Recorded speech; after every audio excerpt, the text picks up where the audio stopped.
So welcome everybody.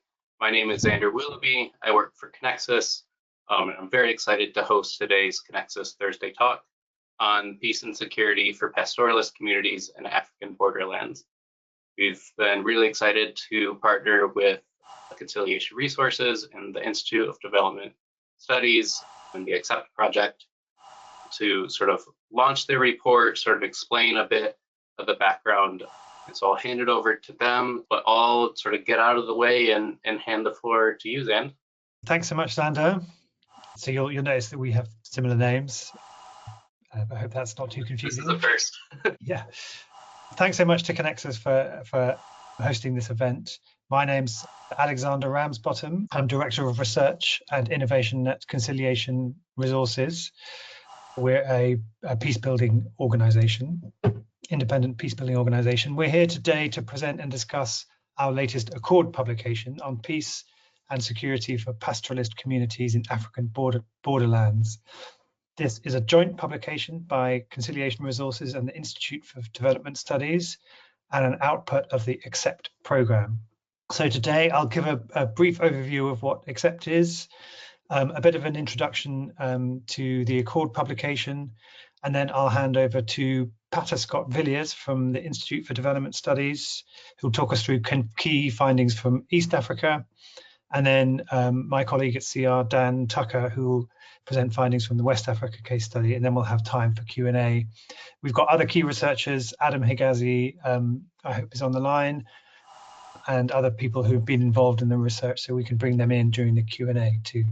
XCEPT stands for Cross-Border Conflict Evidence Policy and Trends, and it's one of the UK government's flagship conflict research programmes funded by UK International Development through the Foreign Commonwealth and Development Office Research and Evidence Directorate.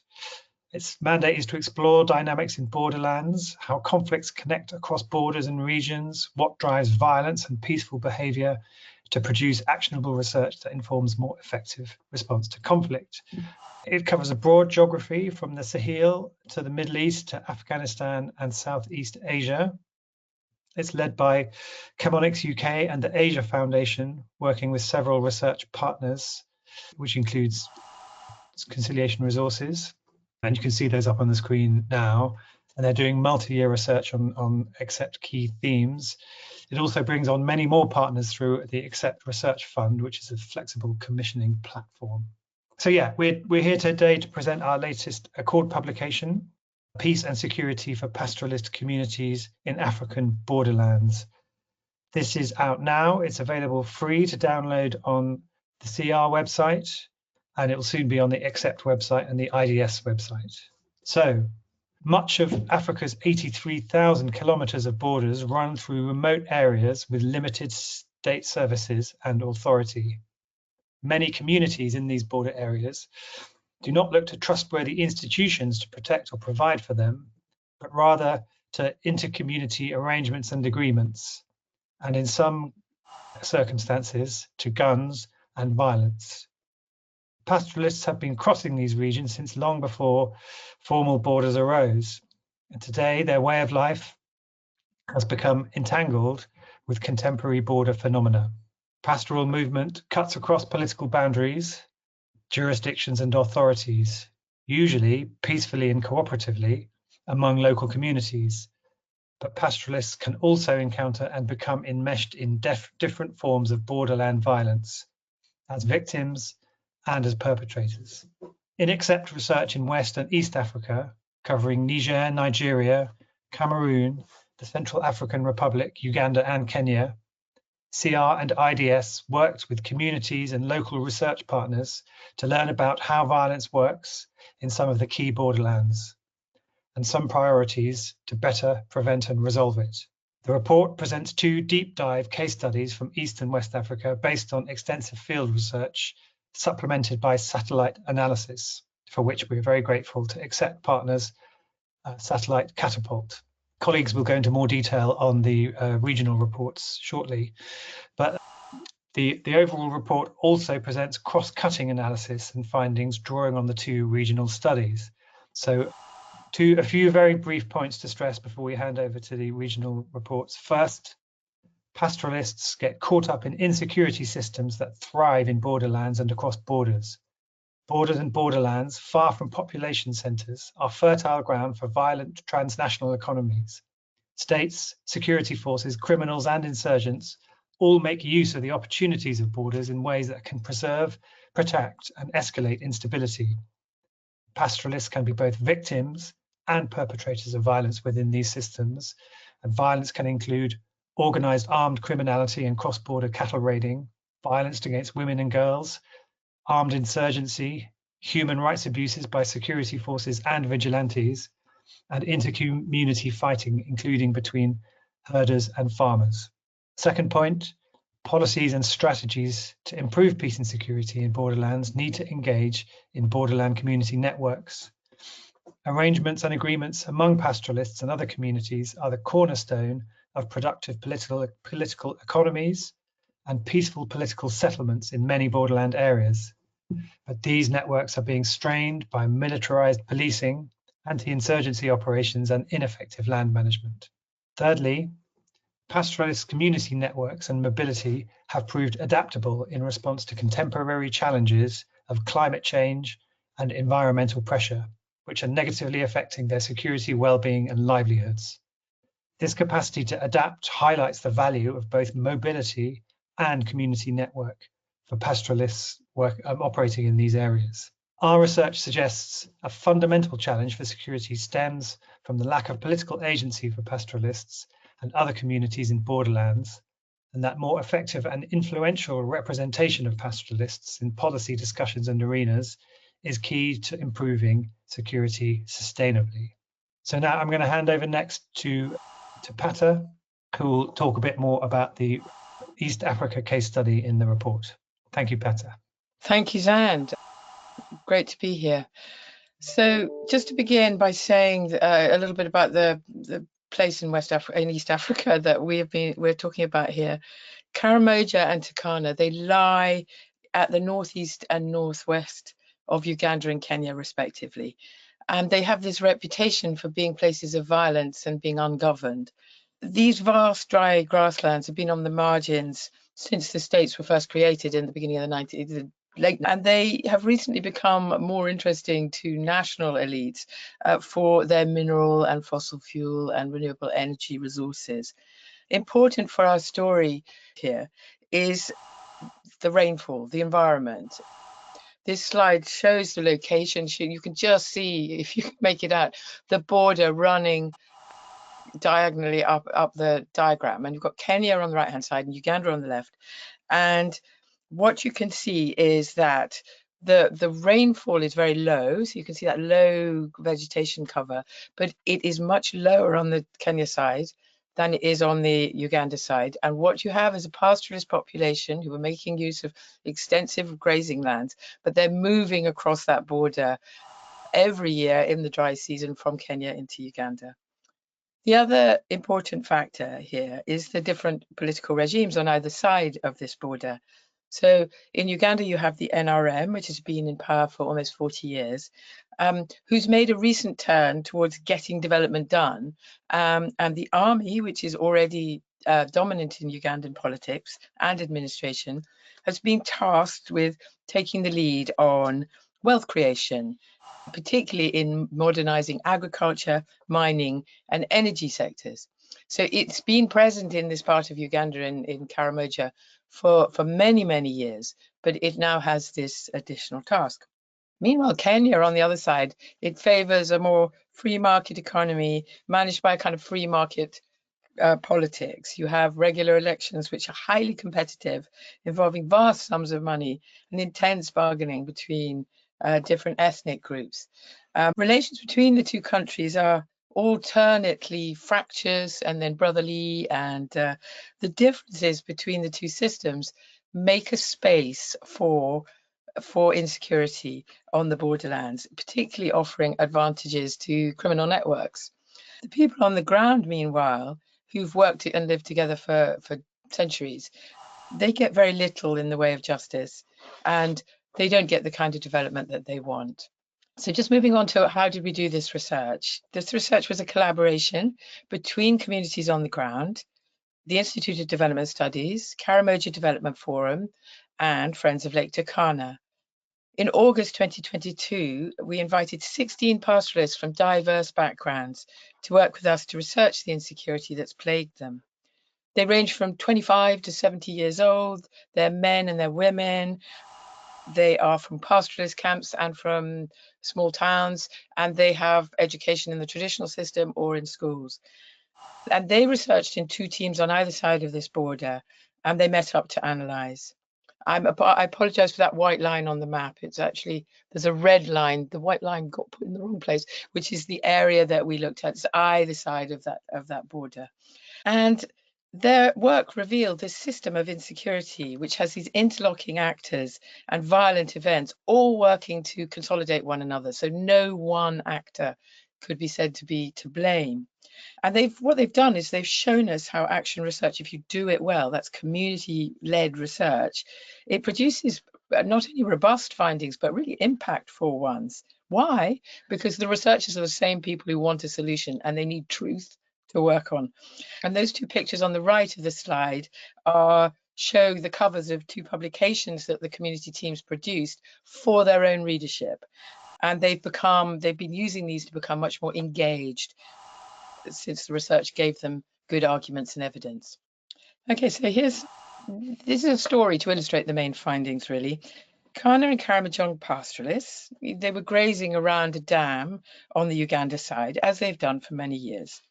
All of them were carrying guns, or a gun, to protect themselves from cattle raiders and armed robbers. They explained to the researchers that there's no policing and no effective justice. Huge cattle raids occur regularly, and they involve criminals from within the society, but also members of the armed forces, business people, administrators, and so on. The other part of the insecurity that they described is violent disarmament campaigns led by the military on both sides. And this has been happening for more than a century, repeated campaigns to get the guns out of the hands of the pastoralists. These campaigns have been accompanied by enormous losses of livestock, accusations of torture and rape, and killings of uncounted numbers of pastoralists.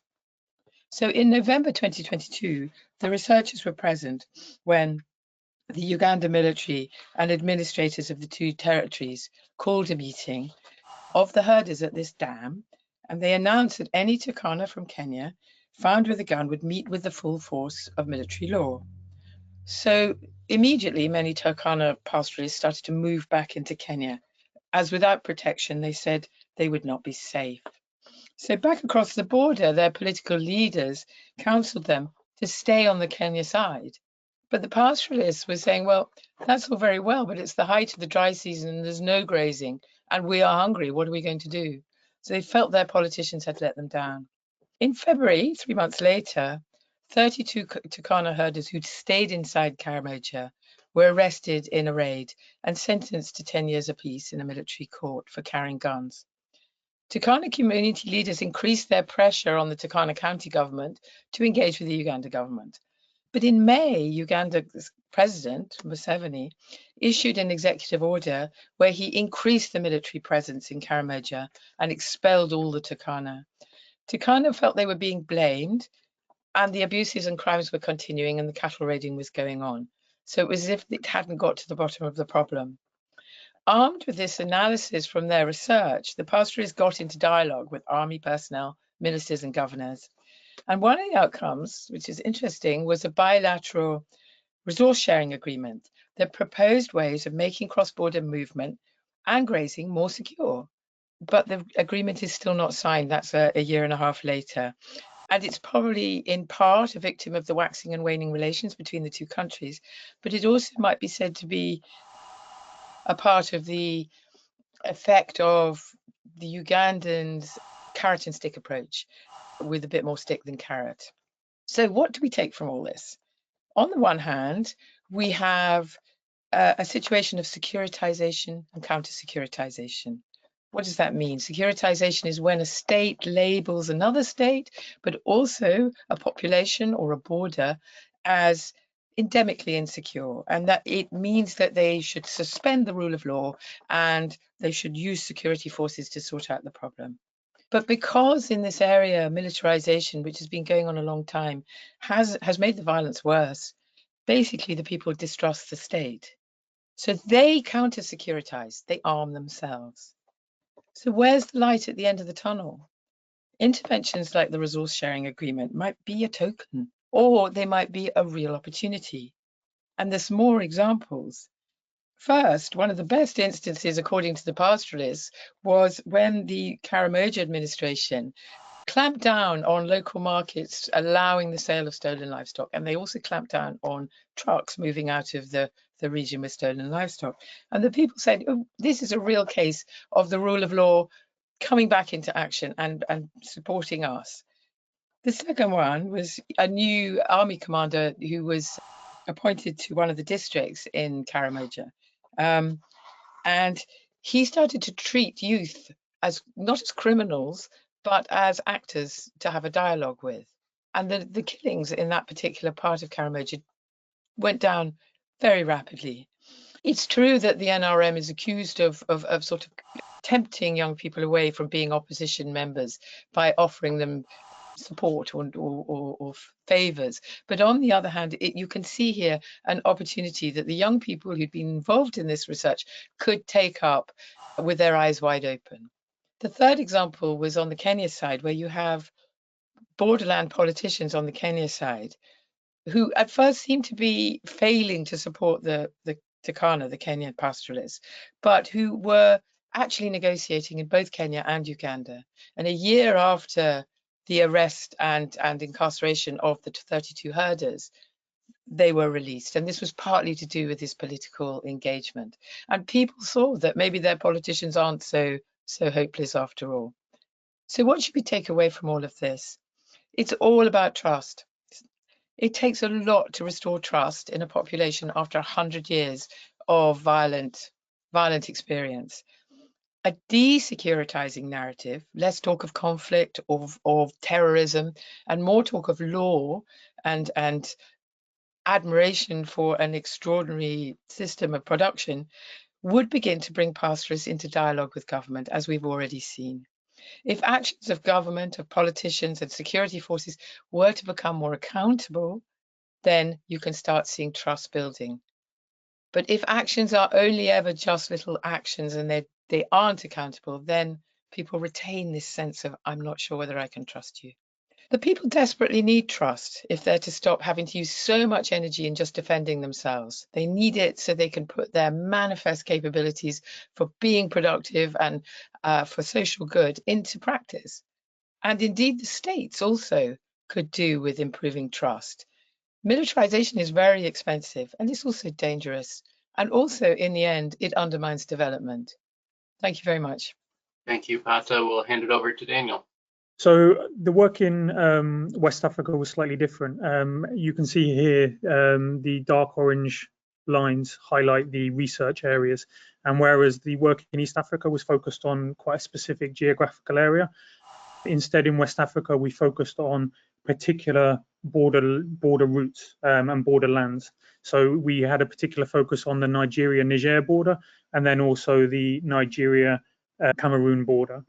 And then the work was conducted by conducting field work in pastoral camps and in locations along the routes that herders traditionally follow, talking both to pastoralists, but also to other members of the communities and farming communities and things like this.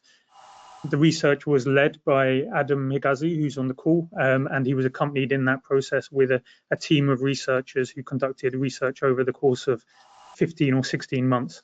And so, yeah, the main areas, as I said, were northwestern Nigeria into Niger, but then also northeastern Nigeria into Cameroon.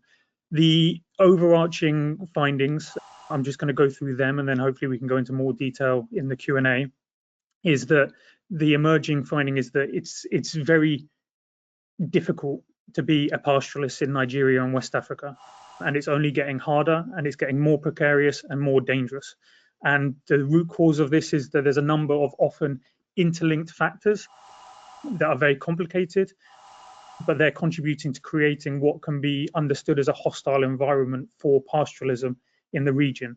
These interlinking factors include climate change, in particular changing and increasingly unpredictable rainfall patterns, meaning it's less predictable where there's going to be pasture that can be grazed, exponential and very rapid population growth, agricultural expansion and the resulting encroachment onto and blocking of grazing reserves and stock routes, changing agricultural practices such as a shift to irrigation farming rather than relying on precipitation, and the use of herbicides, the weakening of governance and weak justice mechanisms, including the declining capacity and legitimacy of the customary governance structures that used to adjudicate disputes. And this lack of justice mechanisms is enabling clashes to escalate and become very entrenched. Political marginalisation and exclusion from decision-making processes. Then also the limited provision of key services, not just to pastoral communities, but just generally rural communities in the region, including access to healthcare and education. But also a major challenge is violent conflict and criminality. In particular, in this research, the issue of banditry, kidnapping and cattle rustling in the northwest, and also the Lake Chad Basin insurgency in the northeast of Niger and in Cameroon as well. These factors are all combining to reduce the amount of safely accessible and high quality grazing reserves and stock routes, which is in turn contributing to an increase in competition for resources and is fueling tension and clashes with other parts of society. All of these factors can tend to be exaggerated and amplified in the border regions that we're talking about, as aside to the places in the center of the country. This hostile environment is not just a threat to the pastoral economy, but it's perceived by pastoralists as being a challenge to the dignity and core identity of being a pastoralist. The increasingly untenable situation and very difficult situation for pastoralists is leading to them adopting a range of different coping strategies, which can then indirectly or directly contribute to escalating the violence. One of these things is that there's a reliance on migration, and both changes to seasonal migration, but also permanent migration. Of particular relevance in this research was the increasing movement further south into southern Nigeria, which has a less historical experience of hybrid land use, but also increasingly out of Nigeria, for example, into Central African Republic via Cameroon. Pastoralists are also resorting to heavily arming themselves to protect themselves and their livestock, but this is also understandably perceived as being a threat to other people. There's also been a rise in settled agro-pastoralism, which is important to building resilience, but can also contribute to weakening the historic interdependence that pastoralists and farming communities have had between one another, such as relying on fertilizer and then also relying on crops to feed and things like this, and the mutual symbiotic relationship they used to have. But also we're seeing young men who've been traditionally responsible for livestock movement pursuing alternative livelihoods, such as in the transportation industry, which in then turn leads to young children, often who don't have the skills or the capacity to increasingly being responsible for actual moving herds and moving cattle and other types of livestock. And the lack of skill that these young children have increases the risk of accidental encroachment and destruction of farm crops. These underlying factors also increase the vulnerability of pastoralists from being drawn into criminality, banditry, and armed groups, which can offer an avenue for them to make money, but also represents a form of protest and provides an element of self-protection to themselves and their community. What we're also seeing from the research is the emergence of dangerous narratives, which are based on often false generalizations that can fuel division and give rise to very dangerous rhetoric and risks generating highly securitized responses. A couple of the key narratives that came out over the course of the research is that in Nigeria there is a dominating perspective of there being an influx of foreign pastoralists, and it is these foreign pastoralists who are responsible for the violence, when actually our research showed that most of the time that there's a disagreement or violence, it's local pastoralists who are involved. And the general trend, it's quite complicated because there are pastoralists who come and then return, into Nigeria. But the net trend is that actually of pastoralists are leaving Nigeria rather than entering into Nigeria. So that challenges this narrative of the foreign pastoralist. And we see that this narrative of foreign pastoralism is used to detract from internal governance failings and to discredit political opponents. We're also seeing a narrative emerge which frames pastoralists as being uniquely predisposed to violence. And yes, it's impossible to not acknowledge that some pastoralists are involved in violence, but it is also clear that this represents a tiny fraction of the pastoralists and that the vast majority are lawful and peaceful citizens who are doing everything they can to actually try and avoid conflict. And where there is violence perpetrated by people from pastoralist backgrounds, it's often in collusion with other ethnic groups. So it's not just them who are responsible for the violence.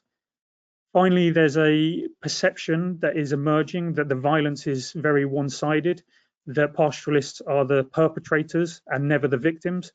But what we've seen is that pastoralists, like all citizens and also other civilians, have been devastated by the violence, whether it be the banditry or insurgency. Even if the bandits and criminal groups are from pastoralist backgrounds, they don't discriminate in who they attack. So they will still attack, raid and kidnap other pastoralists. In the Lake Chad Basin, pastoralists were devastated by the Boko Haram insurgency, where the insurgents raided and continue to raid camps where they loot, kill, kidnap for ransom and steal huge numbers of livestock. In fact, we see that actually pastoralists are particularly easy and attractive targets for these armed groups and criminal groups because their remote location means that they're more easily targeted, but also because their wealth is held in their livestock and that livestock can easily be sold.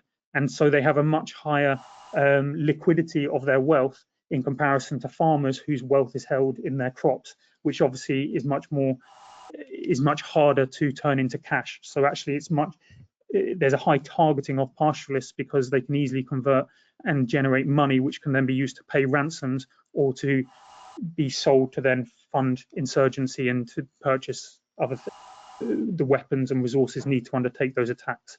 The overarching recommendation and finding is that it's imperative that pastoralists are better included and more meaningfully included in knowledge generation processes and also decision-making processes. And that's going to be critical to going forward so that the strategies address the underlying root causes and needs of everybody. What we've seen is that a lot of the responses and a lot of efforts to engage with pastoralists tend to perceive pastoralists as being a homogenous group. It fails to adequately recognize that there is a huge amount of diversity amongst different pastoralist groups, and that's in terms of their governance structures, their power structures, their different needs. And similarly, what we've seen is that there's often a conflation between Fulani and pastoralists, whereby to be Fulani is to be pastoralist and to be a pastoralist is to be Fulani. But even amongst the Fulani groups, there's a huge amount of internal variation. So we need to make sure that we fully understand the nuances and diversity of pastoralist groups. Similarly, there's been a reliance on engaging with often urban-centered elite representatives of pastoralist groups. They are easier to reach, but often they lack the legitimacy and authority to represent the vast majority of pastoralists. So it's important that efforts are put into reaching those who actually have the legitimate representation of different pastoralist groups, rather than just relying on these urban-based and very few urban-based elites to represent them. And similarly to the East Africa findings, one of the core findings is that in order to enable this effective inclusion of pastoralists in decision-making processes so that responses can be more address the underlying root causes, there has to be a huge amount of effort in rebuilding the trust between the government and the state authorities and pastoralist communities. Because even when there is engagement at the moment, often it's done with a huge amount of mistrust and suspicion, and that doesn't enable genuine exchange and leads to major issues. So there has to be a huge investment into trying to the relationship between pastoralists and the governance system in the country. That's quick overview, but we welcome any questions and we can go into more detail on any of these points in the Q&A. Thank you, Dan, and for each of our speakers for sort of laying out the content of the report in more detail and more visually. There's a link in the chat to the report. I'll share it again so that you can follow along at home or read it on your own. We'll transition now to a Q&A/discussion portion. We have a few questions in the chat. One of them comes from one of my Search for Common Ground colleagues, Rafiu, talking about sort of these issues and then political will within ECOWAS. And Pata, you talked about this in your presentation as well, sort of the political and the policy and sort of how support is drummed up around this. So I think the question would be sort of where do you see points of sort of policymakers having that political will, and sort of what is the information that we need in these spaces in order to handle these conflicts? I just wanted to point out that in both Uganda and Kenya, there is political will, obviously towards modernization and so on, and there is dispute there with the existing land users. But at the same time, there's political will where it is possible for the parties to engage with one another. They'll get a lot further. The extractors and the minerals and what have you will be able to coexist better rather than having to have a securitized version of how they operate in these areas. So I think there's an economic aspect to political will, and then there is also an aspect of votes, that actually it does intensify your support as a government if the people appreciate what's being done. So even though there's been so many years of a different form of politics, which has been very militarized, or you might say neglectful, I think the times are changing, and it's very possible that we might get a new, much more dialogical kind of relationship on the Kenya-Uganda border. Thank you. Carolyn, we have a question from you. So basically my question was for us to learn. I'm calling in from Abuja. My name is Caroline Nyaga from the HD Center. And from the report from East Africa, are there any lessons on non-kinetic measures that may have been adopted by either the formal or informal security apparatus that would contribute to this uptake of alternative sort of interventions to the peace and security issues in East Africa? And then secondly, mining is having such a significant impact on the environment, and especially localized mining, which doesn't receive a lot of attention.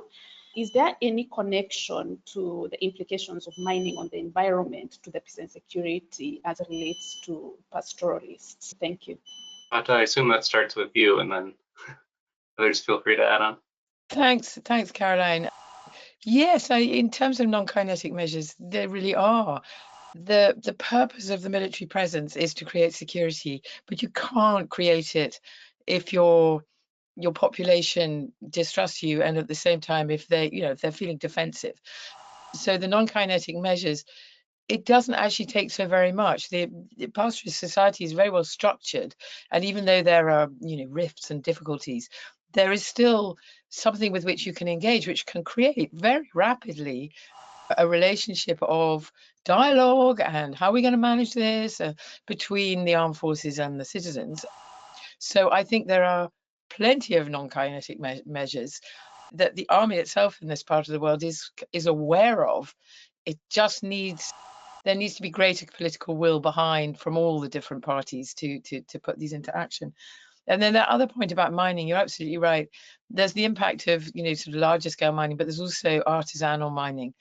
One of the reasons why you get more of that is when people are impoverished by having lost all their herds and that kind of thing, and they go into artisanal mining, and it's bad for the environment, but also very bad for the people. It's dangerous and polluting and so on, and it's something that actually, again, the people are very happy to work on environmental issues with anybody who's willing to cooperate with them, the government to support them. So again, it's another area for negotiated cooperation. Thank you.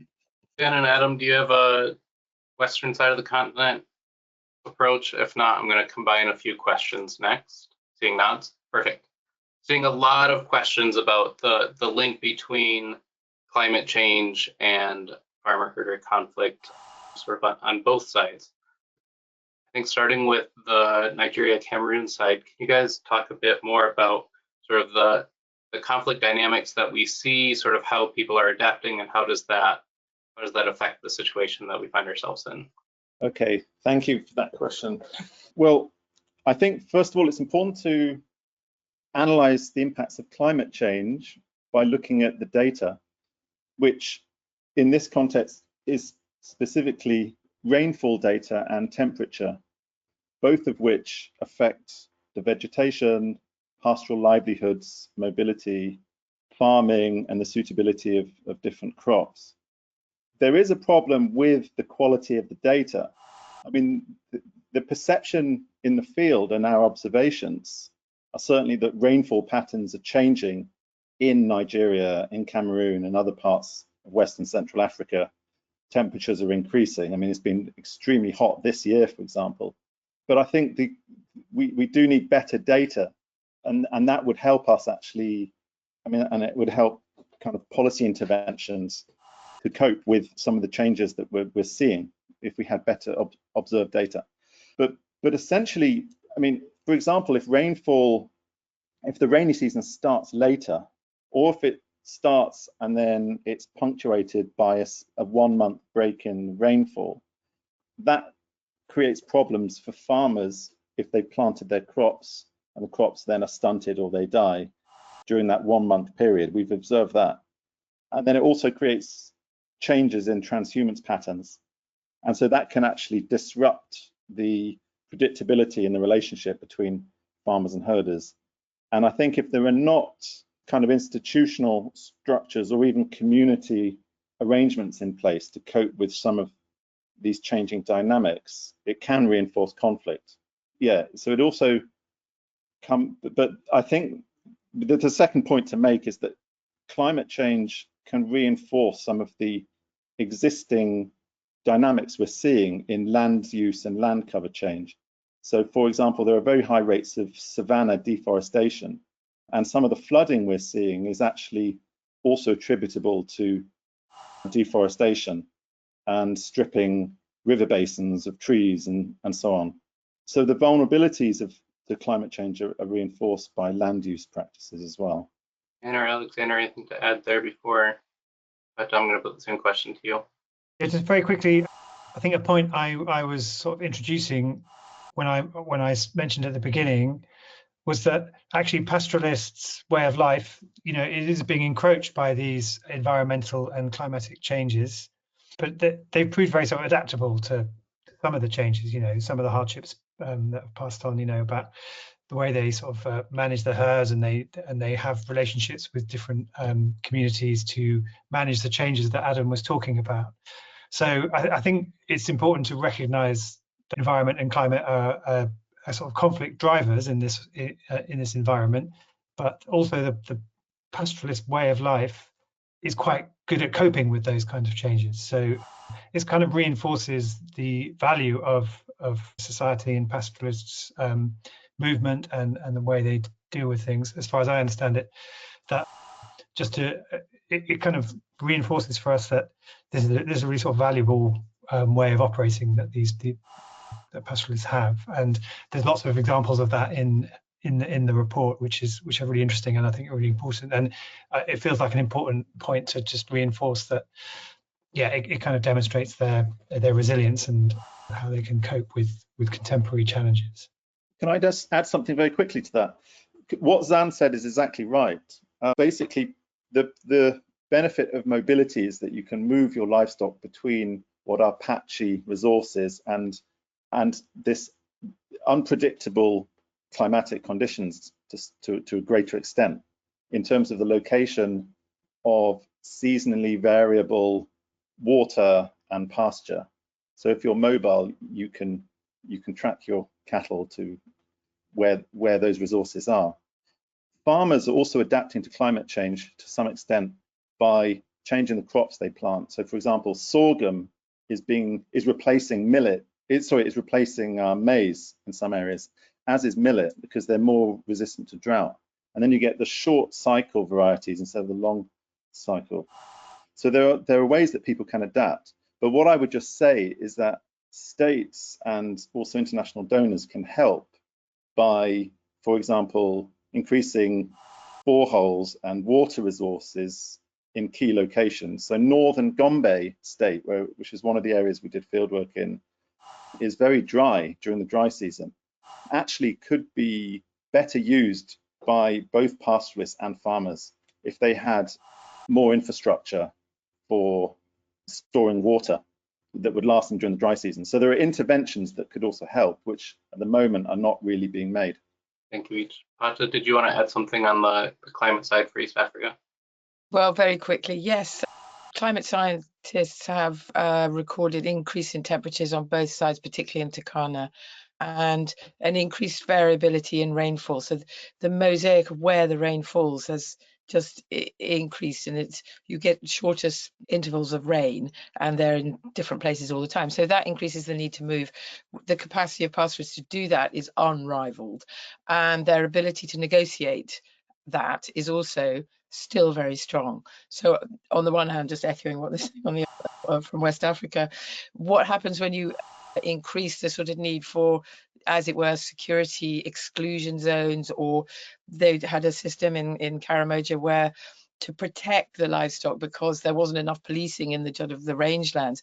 All the livestock had to come and live in these things called protected kraals, which were, you know, beside army camps. That meant that their mobility was reduced, and then they were getting sick, and it was causing all sorts of effects on the society, the way it manages things. So all the military questions and border questions, if they reduce mobility, then the climate change is thereby increasing the degree of distress and then possibly the degree of violence. But it doesn't cause conflict as such, according to what we found. Thank you, Reed. We have a question from Owen. Yeah, thanks very much. Really interesting presentation. I would just love to hear a little bit more about kind of existing and traditional mechanisms of governance and conflict management. There was reference there to them being weakened. How do you see, or why are they less able to cope now with managing the conflicts that are arising? What is the source of the problem? Okay, well, let me talk about the case in Nigeria.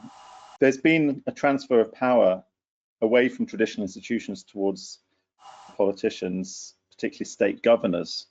I mean, even the local government chairmen don't have very much power. They're fairly dependent on state governors.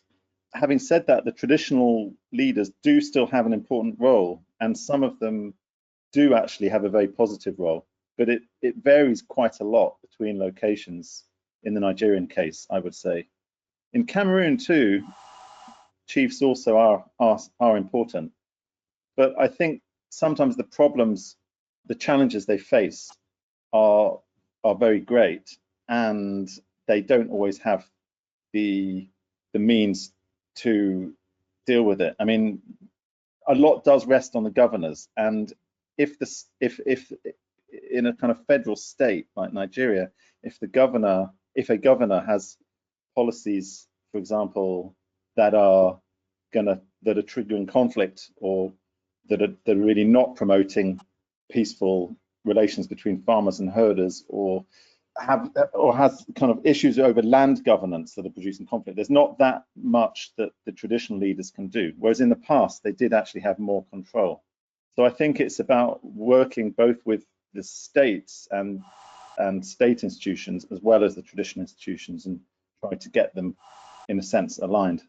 I was just going to add that one trend is that, you know, like there's historic, you know, agreements where if cattle encroach onto crops, or if livestock are killed or anything like this, there's compensation mechanisms in place, and they've been long, you know, they've been around for centuries.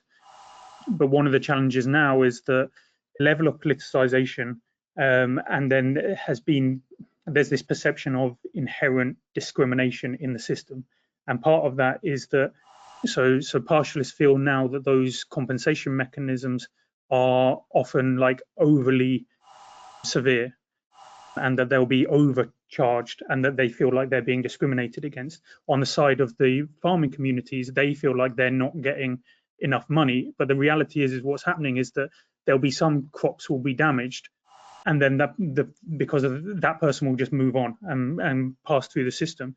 But it will be the next set of pastoralists who come, who are then punished and charged for the cumulative damage that previous pastoralists have also conducted. So they might be responsible for a very small amount of damage, but the farming community are trying to regain compensation for previous damage from other people. And so this then creates this feeling of discrimination and bias that then is reducing the incentive for pastoralists to participate in those traditional compensation mechanisms, because they just feel like the system is set up against them and that they're always going to be getting targeted. There are a few different questions throughout the chat, and also that people registered before joining, about sort of land rights, land tenure, and ranching as sort of a in-between farming pastoralism. In the short time that we have left, do either of you want to share thoughts on that? Or if that's too big of a topic, we can go to sort of last thoughts to wrap up. Feel free to tell me.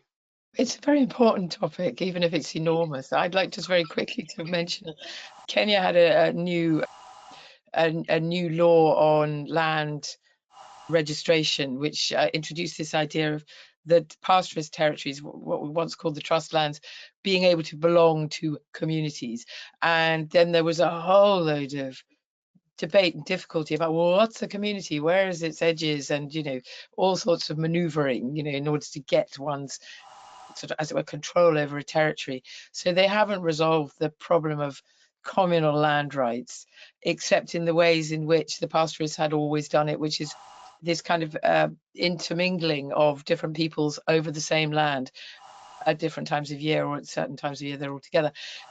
So it remains a real issue, and it within that you then get particularly the need for extractives and things like that to have territories, and for small towns and even boreholes and things to have fixed bits of land. That land keeps being taken out of the overall land availability, which once was all pastoralist. So it's a really important question. Thank you. And then what we usually do at this point of the session is there anything that you wanted to work into the conversation that you didn't get a chance to, you sort of want to plug in before we wrap up? Shall I just come quickly to the land issue in West Africa? Yeah, go for it. I mean, it's basically, on the one hand, you have communal rights to land. In villages, farmers, have the inherit land through their families and so on.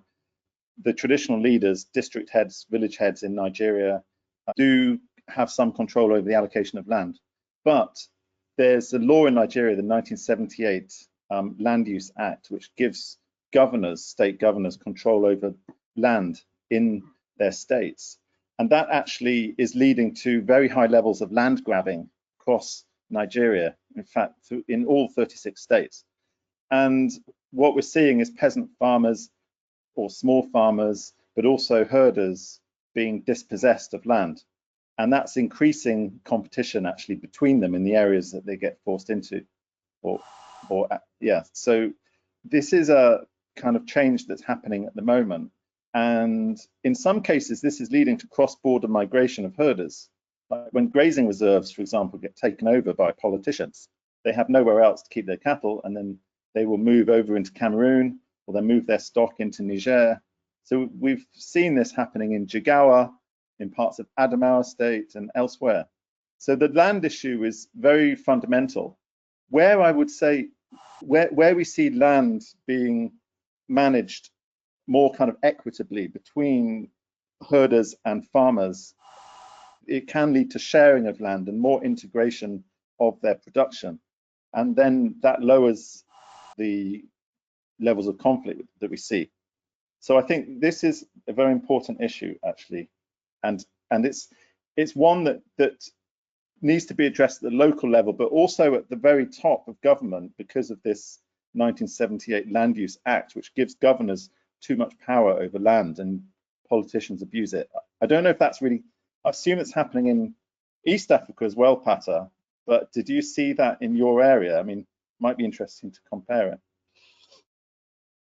Yes, in short, you've got a national land administration sort of law, but you've also got, it's just public interest land really, which then is in the right, so it's not all land that the local governments have power over, and that's on the Kenya side. On the Uganda side, I would say that it still is in the national government's sort of, gift, but that doesn't necessarily make the land users feel more secure. Yeah, this is exactly one of the things that I enjoy about these Thursday talk sessions is that we pull together so many different sort of areas working on similar topics. Like I mentioned at the beginning of the session, I think we have 50 countries represented on the call today, or at least registration. But to that end, thank you so much, Alexander, Pata, Dan, Adam. Thank you to Alistair and Felix on the CR side for helping with coordination and pulling this together again. Really interesting stuff. A lot more in the report that we couldn't get to quite today. So we'll make sure that everybody who's either on the call now or listening to this later has access to the link to the report to follow up on this. But thank you again, each of you, so much for joining us today and for the research that you've been working on. Thank you, Xander. Cool. Thank you, everybody, for attending. Thank you.